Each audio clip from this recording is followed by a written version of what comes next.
Did the Obama administration specifically and strategically code elements of the 2008 banking bailouts to proxies or to scenarios, including attendant rationales associated with various Supreme Court opinions, including ones that happened during his campaign? And did he allow for any of those rationales to be made available as kickbacks to campaign funders?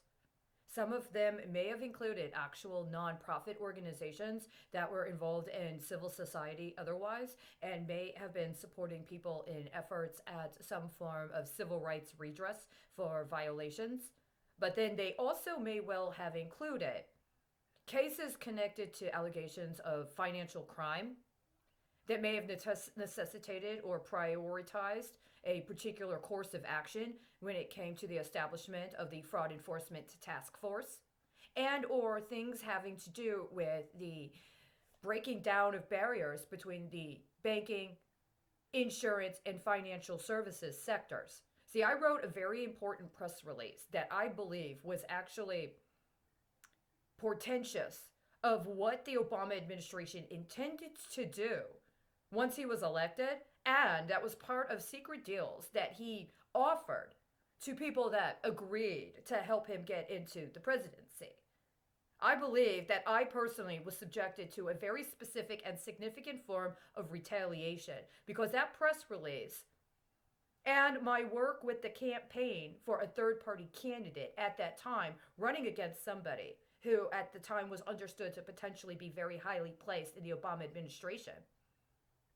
demonstrated I would not cooperate with whatever he had already determined he was going to do with my past political capital, which included my time at an award winning newspaper in the city of Chicago as an editor. Did they use articles I wrote as part of scenarios they set up specifically for financialization purposes? Did they use articles I wrote that would have been applicable for consideration in what now appears to be two Supreme Court arguments and two Supreme Court cases that were pending during the election campaign? And did they intentionally target me with directed energy weapons so that they could illegally identify me as being mentally ill so they could claim my past estate and allow for it to be repurposed and be reappropriated to other people that demonstrated their loyalty to his criminal regime? When Obama vetoed JASTA, something very, very significant happened. Very important. And I just want to say that right now, every Democrat that is throbbing at the mouth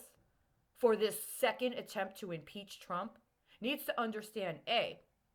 you've already been exposed for your crime connected to the congressional pension system, which is also predicated upon the presidential pension system, which, by the way, had legislative changes during the time frame when Congress should have been addressing prevention in consideration of CBRN that may aid and abet a biological attack. B, refusal to address or prosecute Donald Trump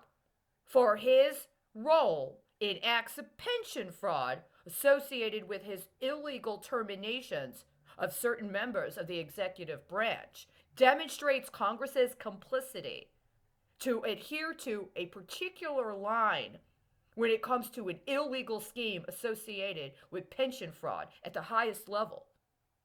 It is understood that there is a very short time frame during which Congress has to cover its default on either impeaching or assassinating a president in order to cover obligations that were set up as part of the presidential pension system. It's true, and you know it.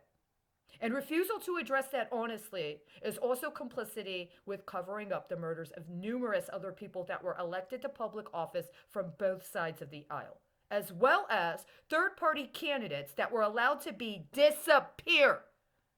Green Party candidates, and more recently, at least that I have evidence of, Libertarian Party candidates, who were allowed to be disappeared so they could be used either as assets that were illegally expropriated by people who did pull off that they got elected, or were to be swapped out as a central counterparty with somebody else that had been disappeared in order to try to leverage the risk associated with these orchestrated acts of default. It is unacceptable, and you are going to have to deal with it one way or another.